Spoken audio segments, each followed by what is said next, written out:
Bismillahirrahmanirrahim. Assalamualaikum warahmatullahi wabarakatuh. Rabbi shrah li sadri wa yassir li amri wahlul 'uqdatam min lisani yafqahu qawli. Yang terhormat dosen pengampu Ibu Rina Devianti SSMPD, dan yang terhormat teman-teman saudara-saudari sekalian.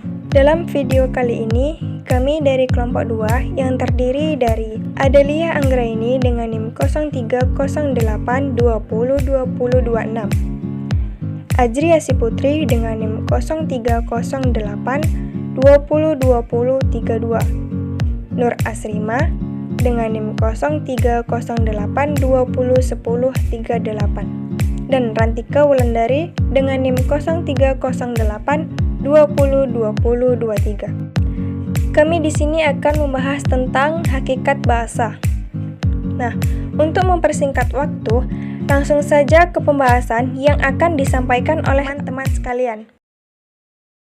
Baiklah, di sini saya akan menjelaskan materi tentang hakikat bahasa atau pengertian bahasa. Banyak orang di luar sana yang bertanya tentang apa itu bahasa. Pertanyaan itu tentu sudah tidak asing lagi bagi kita. Baiklah, di sini saya akan membahasnya. Bahasa merupakan alat komunikasi yang berupa sistem lambang bunyi yang dihasilkan alat ucap manusia. Bahasa terdiri dari kata-kata atau kumpulan kata. Masing-masing mempunyai makna, yaitu hubungan abstrak antar kata sebagai lambang dan objek atau konsep yang diwakili kumpulan kata atau kosakata. Oleh ahli bahasa, kosakata tersebut disusun secara alfabetis atau menurut urutan abjad, disertai penjelasan dari artinya, dan dibukukan menjadi sebuah kamus. Hakikat bahasa adalah intisari atau dasar kenyataan sebenarnya dari bahasa. Dapat kita simpulkan bahwa bahasa adalah sarana untuk berkomunikasi dan berinteraksi antar anggota masyarakat untuk menyampaikan pikiran dan perasaan sebagai makhluk sosial. Fungsi bahasa. Fungsi bahasa dibagi menjadi dua. Yang pertama, fungsi bahasa secara umum. Yang kedua, fungsi bahasa secara khusus. Fungsi bahasa secara umum dibagi menjadi 5 fungsi. Yang pertama, fungsi informasi atau sebagai alat menyampaikan pesan. Fungsi informasi. Dalam komunikasi, bahasa digunakan sebagai alat untuk menyampaikan informasi. Dalam hal ini, bahasa menjadi faktor yang teramat penting bagi tersampainya sebuah informasi kepada penerimanya. Bahasa yang baik akan mempermudah sebuah informasi untuk menerimanya dengan baik. Fungsi ekspresif atau sebagai alat mengekspresikan sesuatu hal atau perasaan kepada pendengar. Ekspresi berfungsi untuk menghindari kesalahpahaman. Ketika seseorang tidak dapat memahami komunikasi verbal, maka komunikasi nonverbal seperti ekspresi mampu memberikan komunikasi yang lebih mudah untuk dimengerti.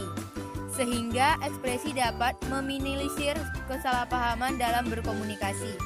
Fungsi direktif atau sebagai kontrol sosial dan interaksi intrapersonal, di mana seseorang pendengar lebih penting daripada sebuah pemikiran lawan bicaranya. Fungsi direktif berorientasi pada penerima pesan. Dalam hal ini, bahasa dapat digunakan untuk mempengaruhi orang lain, baik dari segi emosi, perasaan, maupun tingkah laku. Selain itu, bahasa juga dapat digunakan untuk memberi keterangan, mengundang, memerintah, memesan, mengingatkan, mengancam, dan lain. Fungsi estetis berarti bahasa berfungsi sebagai media yang indah untuk menyampaikan peran. Fungsi estetis biasanya diwujudkan dalam bentuk karya sastra, namun fungsi estetis pun dapat pula diwujudkan dalam bentuk lain-lain. Artinya, bahasa dapat dijadikan sebagai alat tertentu untuk mencapai sebuah tujuan tertentu. Yang terakhir ada fungsi praktis atau keakraban sosial. Fungsi praktis yaitu memulai, mempertahankan, dan mengangkuhan pembicaraan antara pembicara dengan kawan bicara. Fungsi bahasa secara khusus. Secara khusus, bahasa memiliki beberapa fungsi, yaitu yang pertama, sebagai cara pembelajaran dalam mempelajari bahasa kuno atau bahasa-bahasa yang telah berlalu yang akan dipelajari untuk media pembelajaran. Kedua, sebagai pencipta hubungan antara pergaulan sehari-hari antar masyarakat. Misalnya seperti kita bersosialisasi sama teman atau bergotong royong, kita akan mengutarakan fungsi bahasa tersebut sebagai alat komunikasi antar masyarakat atau antar golongan. Yang ketiga, sebagai salah satu alat untuk berkarya atau menumbuhkan rasa seni. Dalam bahasa banyak kita ketahui karya seni seperti puitis, puisi, dongeng, cerita, dan lain-lain. Itu termasuk fungsi bahasa sebagai salah satu alat untuk berkarya atau menumbuhkan rasa seni. Ciri atau sifat bahasa. Ada beberapa ciri atau sifat yang hakiki dari bahasa. Ciri atau sifat bahasa tersebut yaitu: A. Bahasa itu adalah sebuah sistem. Sistem berarti susunan teratur berpola yang membentuk suatu keseluruhan yang bermakna atau berfungsi. Jadi, bahasa itu tersusun menurut suatu pola, tidak tersusun secara acak. B. Bahasa itu berwujud lambang. Lambang dengan berbagai seluk-beluknya dikaji orang dalam bidang kajian ilmu semiotika, yaitu ilmu yang mempelajari tanda-tanda yang ada dalam kehidupan manusia. C. Bahasa itu berupa bunyi. Bunyi adalah kesan pada pusat saraf sebagai akibat dari getaran gendang telinga yang bereaksi karena perubahan dalam tekanan udara.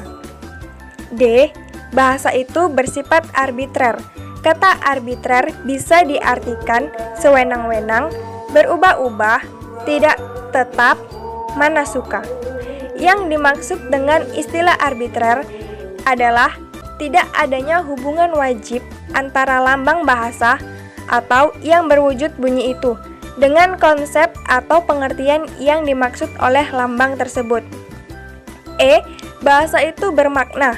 Bermakna seperti makan, mandi, sholat, dan lainnya, bukan seperti bla bla bla bla. Bla bla bla tersebut itu bukan bahasa yang bermakna. F. Bahasa itu bersifat konvensional.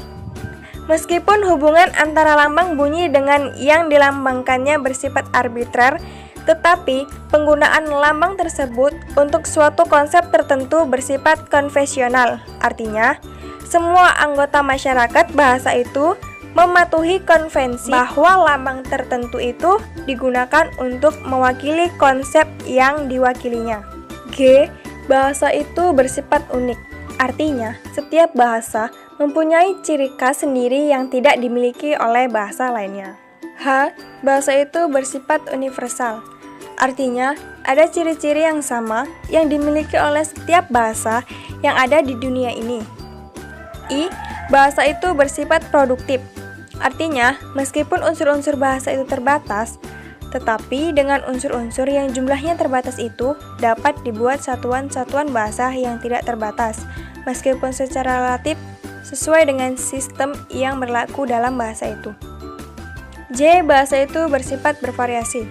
Ada 3 istilah dalam variasi bahasa, yaitu 1 idiolek, yaitu ragam bahasa yang bersifat perorangan. 2 dialek, yaitu variasi bahasa yang digunakan oleh sekelompok anggota masyarakat pada suatu tempat atau suatu waktu. 3 ragam, yaitu variasi bahasa yang digunakan dalam situasi tertentu, misalnya ragam baku dan ragam tidak baku. K. Bahasa itu bersifat dinamis. Bahasa mempunyai keterkaitan dan keterikatan dengan manusia. Karena kegiatan manusia dalam masyarakat selalu berubah, maka bahasa menjadi ikut berubah, menjadi tidak tetap, menjadi dinamis. I. Bahasa itu manusiawi. Alat komunikasi manusia berbeda dengan binatang. Alat komunikasi binatang bersifat tetap atau statis. Sedangkan alat komunikasi manusia, yaitu bahasa, bersifat produktif dan dinamis. Maka, bahasa bersifat manusiawi dalam arti bahasa itu hanya milik manusia dan hanya dapat digunakan oleh manusia. Kedudukan dan fungsi bahasa Indonesia. Dalam Ikrar Sumpah Pemuda tanggal 28 Oktober 1928, bahasa Indonesia diangkat sebagai bahasa nasional sesuai dengan bunyi Undang-Undang Dasar 45 bab 15 pasal 36. bahasa Indonesia juga dinyatakan sebagai bahasa negara. Hal ini berarti bahwa bahasa Indonesia mempunyai kedudukan, baik sebagai bahasa nasional maupun bahasa negara.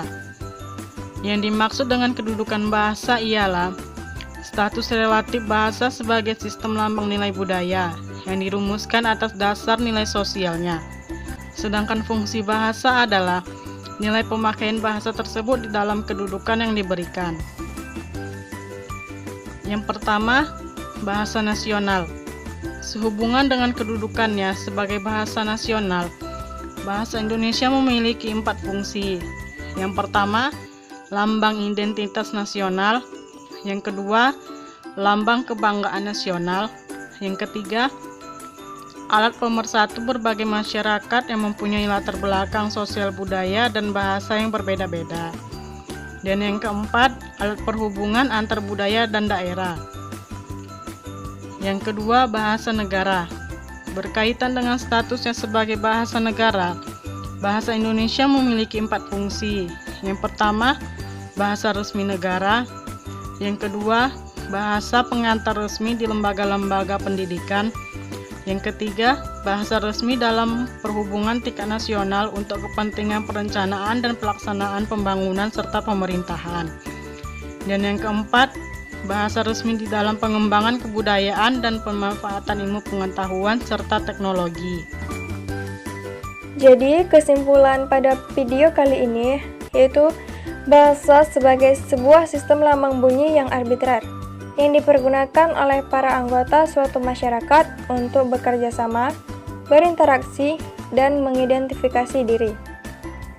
Pada hakikatnya, bahasa Indonesia merupakan bahasa nasional Indonesia dan sarana untuk berkomunikasi antar sesama manusia. Kemampuan berbahasa merupakan kemampuan yang hanya dimiliki oleh manusia. Namun, kemampuan itu tidak dibawa sejak lahir dan dikuasai dengan sendirinya, melainkan harus dipelajari. Tanpa bahasa, tidak akan mungkin manusia dapat berpikir lanjut serta mencapai kemajuan dan teknologi seperti sekarang ini. Untuk itu, sangatlah penting mempelajari hakikat dan fungsi bahasa. Dan adapun saran dari kami adalah bahasa Indonesia adalah bahasa pemersatu bangsa Indonesia.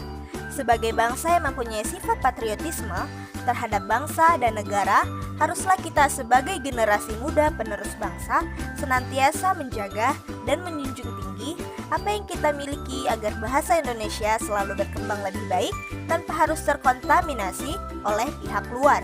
Sebagai penyusun, kami merasa masih ada kekurangan dalam pembuatan video ini. Oleh karena itu, kami mohon kritik dan saran dari penonton. Dan adapun saran yang dapat penyusun sampaikan pada penonton adalah harap untuk membaca dan mengulas lebih banyak tentang hakikat bahasa. Pahamilah baik-baik setiap unsur bahasa yang membentuk hakikat kebahasaan itu supaya pemahaman Anda tentang hakikat bahasa semakin bertambah, lengkap, dan sempurna. Dan perlunya pelatihan menggunakan bahasa yang baik dan benar. Terima kasih sudah menonton video kami. Jangan lupa like, comment, share, and subscribe karena subscribe itu gratis dan subscribe bisa membantu kami.